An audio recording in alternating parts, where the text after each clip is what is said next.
కాబట్టి గాంధీ గారిని మనం తీసుకున్నట్లయితే ఆయన ఒకటే చెప్పారనమాట, whenever I see an erring man, తప్పు చేస్తున్న మనిషిని చూసినప్పుడు I say to my self that I ఆల్సో ఎర్డ్, వాడే తప్పు చేశాడు, నేను తప్పు చేయలేదా?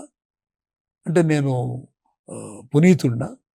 అవతల వాడు తప్పు చేసేవాడు, నేను అన్ని రకాలుగా దైవాంశ సంభూతుడిని, నేను ఎటువంటి తప్పులు చేయలేదనే భావన నాలో ఉంటుందా?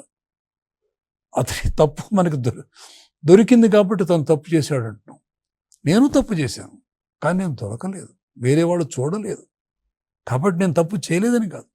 కాబట్టి గాంధీ ఏమంటాడంటే, ఐ హ్యావ్ ఆల్సో ఎర్డ్, నేను తప్పు చేశాను. When I see a lustful man I say to my self, so was I once. ఎవరైతే చాలా కాముకుడు ఉంటాడే అటువంటి వ్యక్తిని చూసినప్పుడు నాకేమనిపిస్తుంది, ఒకప్పుడు నేను ఇలా ఉన్నవాడినే కదా. And in this way I feel kinship with everyone in the world and feel that I cannot be happy without the humblest of us being happy.